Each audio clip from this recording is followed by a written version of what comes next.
High-Span Precision Products, Universal Hose and Braid, Flexible Metal, and Flexible. Once again, we are late in getting your certificates out. This year we changed auditing firm, saving the company about $80,000. But it took them longer than expected to grasp the scope of our company. My goal is to have certificates before the holiday break in December, and I believe in the coming year that is possible. Fiscal year 2023 was both a year of growth and disappointing results.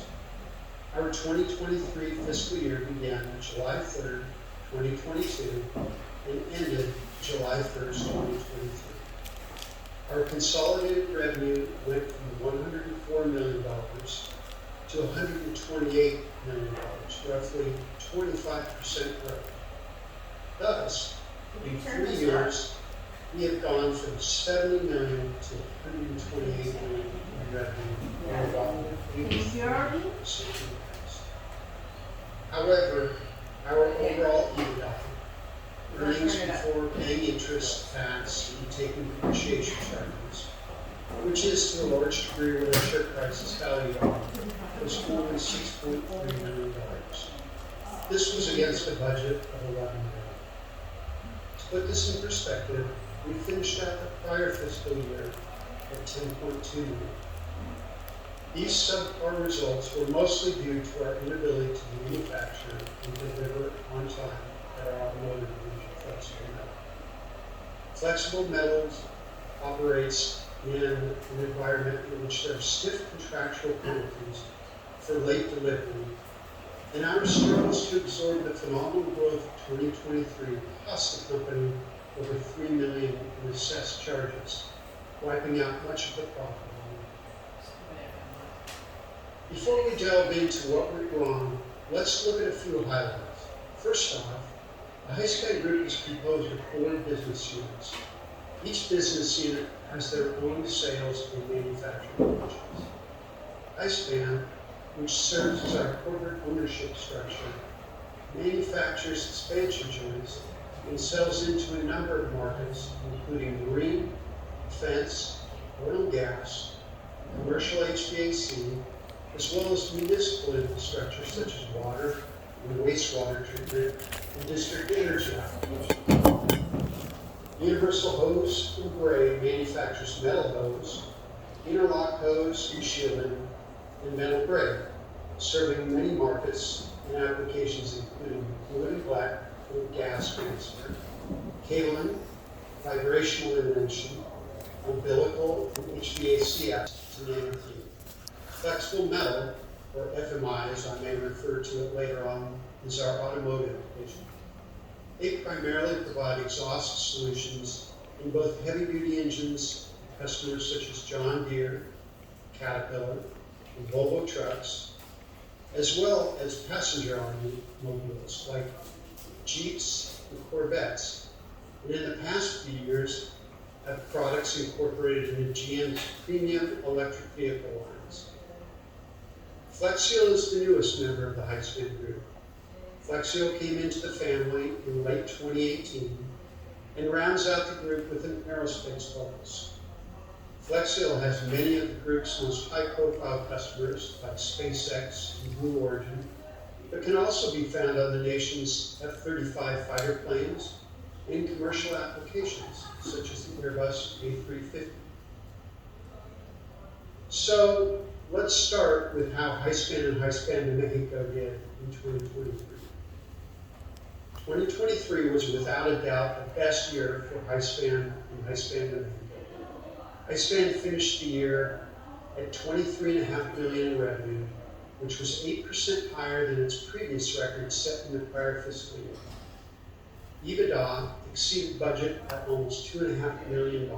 Yay, sales department. High-Span's extremely high profit margins. Sure we didn't get too much credit for that. Execution from both the sales and operational staff, both in Chile Vista and Mexico, but also by very high industry demand that outstripped supply and allowed for optimal pricing conditions. After struggling to get caught up in 2022 and coming into the year with our largest backlog ever, High-Span was finally able to get back to its on-time delivery goal by the end of the second quarter. I give great thanks to the focused efforts of our production staff, both in Chula Vista and Mexico, for putting in the hours, much overtime worked. That dedication and ability to overcome the many obstacles has not gone unnoticed by our customers, as Hi-Span continues to have a strong backlog. Once again, we were particularly strong in defense and marine products.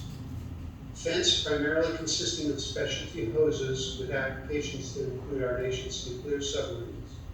For marine, the applications include exhaust and engine bells, which were a good part of the market that we obtained with the acquisition of the American Boa business lines. During 2023, Hi-Span worked closely and continues to work closely with our sister aerospace division, Flexio, to transfer two formed metal bellows programs, namely the ULA Vulcan rocket and the Lockheed Supersonic exhaust bellows programs. Both of these programs, once in the production phase, would be the first aerospace formed metal bellows programs Flexio, developed with the knowledge and experience of over 50 years at Hi-Span. I'm really proud of how the teams came together and continue to collaborate on programs that will become strategically important for the group. Like Hi-Span, Universal also had a record year. Revenue was $10 million, which was about a 17% increase over the prior year. EBITDA at $1.2 million was Universal's most profitable year. This exceptional profitability was largely driven by a handful of customers. $2.5 million in revenue came from Swagelok, Pompivac, Technifab, and Delafield, which were all buyers of the French resale hose that came with our purchase of the hose business from American Boa. Profitability on this hose really improved as Universal successfully raised the prices to offset the appreciation of the euro against the dollar in 2022. And as the euro fell in value in 2023, we maintained our prices. So in this instance, inflation worked in our favor. $560,000 in revenue came from Reelwell, a Norwegian oil drilling supplier who incorporated Universal's diamond weave braid in their proprietary smart drill heads that can be guided with the help of sensors and signals they send through the metal braid. Theo UK, Universal's plant manager, to a large degree can take credit for keeping Reelwell loyal with very high margins due to his foresight and ability to qualify a diamond weave configuration which is generally not available from our competitors. Another strategic customer, Linde, was responsible for about $530,000 in revenue. They utilized our American Boa hose for industrial gas production and delivery. Valerie Driscoll, whose office is located in our Alpharetta facility, manages the Linde account, among others, and has been exceptional at coordinating orders with purchasing and production staff at Universal. Flexio also had record sales and profitability in 2023, coming in at $13.5 million in revenue and $1.6 million in EBITDA. As we said last year, Flexio pivoted from emphasizing commercial aerospace, which has fairly predictable volumes but very competitive margins, to space and defense work that is currently booming. There's a new space race that has been driven primarily by private industry, such as SpaceX and Blue Origin, as well as traditional companies like Boeing and Lockheed, to name a few. Flexio can hardly keep up with the demand coming from these companies. Additionally, Flexio is developing their capability in formed metal bellows, as I had said previously, where historically Flexio's product offerings were limited to edge welded bellows. We believe that formed bellows are complementary products that Flexio will be able to sell to the same customers and markets that they are already selling to and enjoy higher content on many of the programs they are currently involved with and likely will be on in the future. The entry into the foreign bellows came with the transfer of low-volume bellows production equipment from FMI. This has proved helpful to FMI by eliminating distractions from their higher volume work, yet giving Flexsteel the capability and training ground for more complicated bellows in the future. Flexsteel has leased a temporary location to house the foreign bellows equipment while we wait for the adjacent building to come available, thus consolidating the businesses on one campus and giving Flexsteel the available space to grow in the future. In 2023, Flexsteel also got a state-of-the-art heat treat oven to replace the worn-out, trouble-prone oven they had, improving throughput and schedule reliability. So, what went wrong? As I said earlier, FMI has very one-sided contracts that carry stiff penalties for not meeting delivery schedules.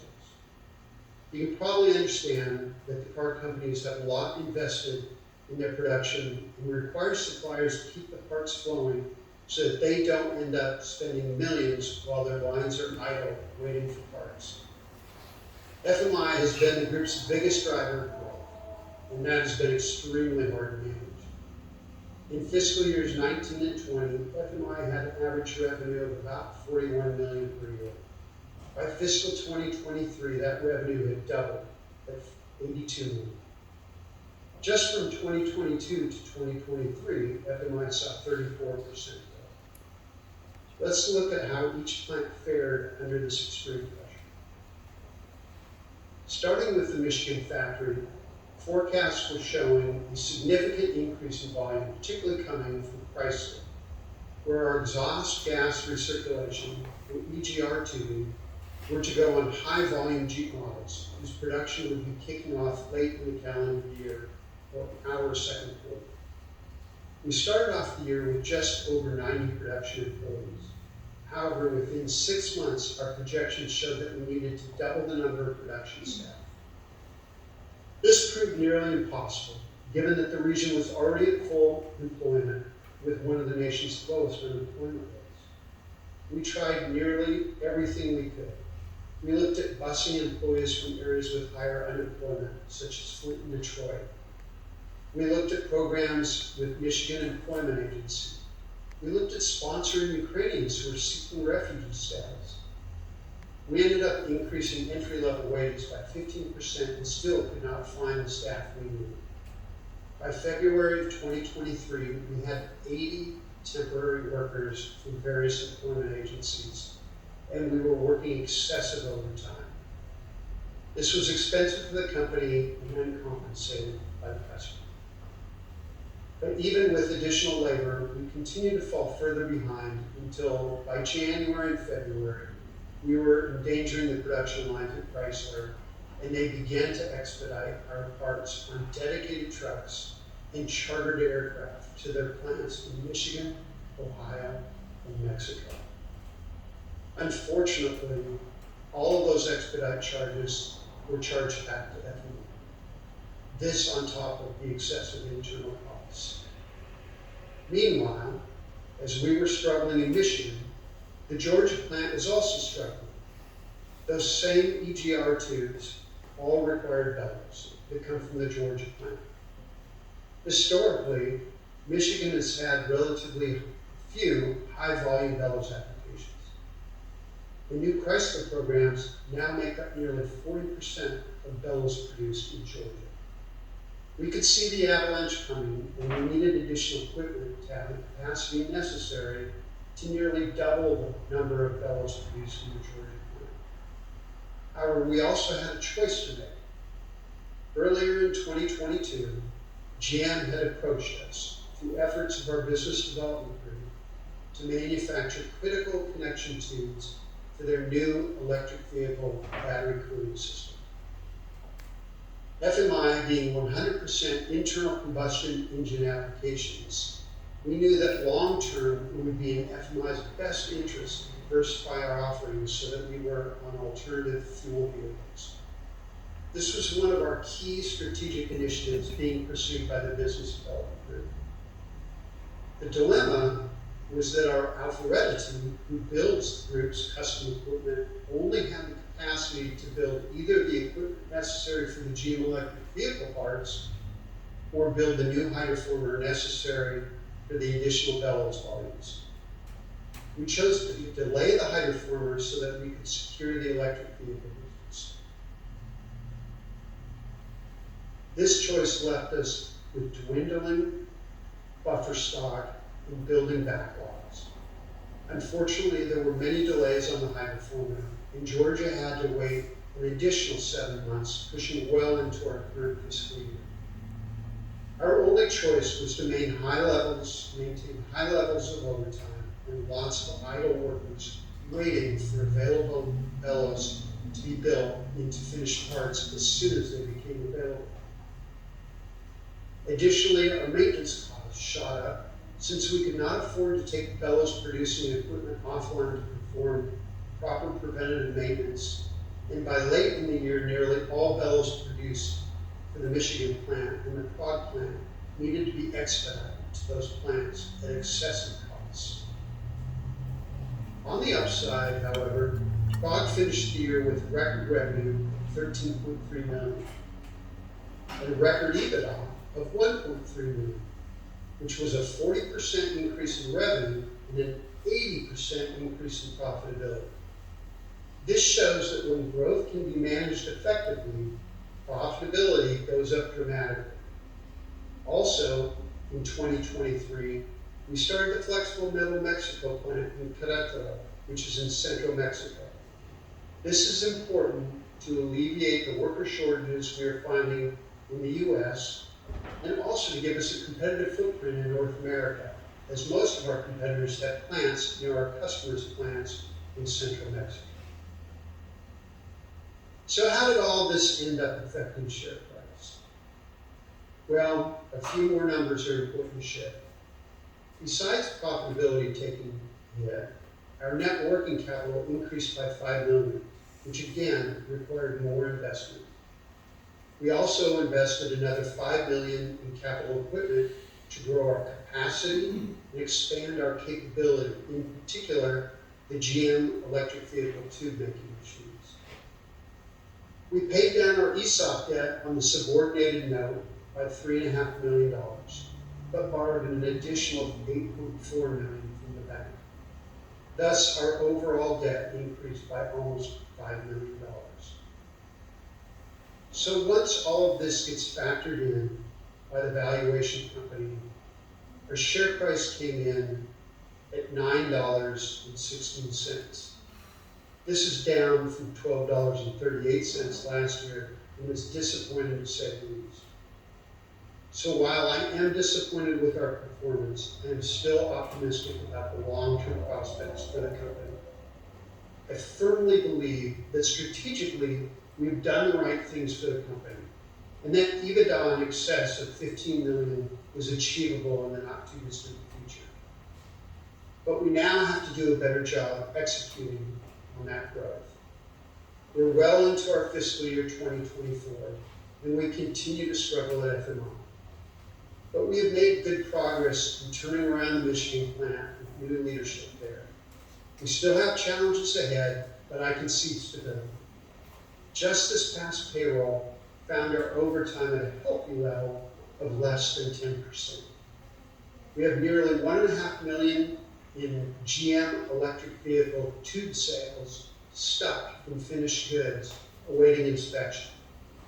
But with new inspection technologies shipping to us soon, we should be able to clear this logjam within a month. Georgia continues to dig out of the backlog of bellows. And by the end of April, it looks like the backlog should be reduced to very manageable levels. Iceband, Universal, and Flexsteel all look to finish out the year with solid profitability. So while I don't believe we will see the share price fully recover in 2024, I believe that we come into our fiscal year 2025 with stability and in a good position to achieve our full potential. Finally, I want to say to all of our employees all over the world, without your hard work and dedication, we would not be able to get through these challenges. I know it's been hard on a lot of you for the past few years, giving up weekends and sacrificing family time for work. But I promise you that Highspan Group can and will prosper and achieve the financial success that you all expect. I hope to get out the next few months to visit our plants. I pride myself on being open and honest and encourage anyone with questions to ask. I wish you and your families the best. So long.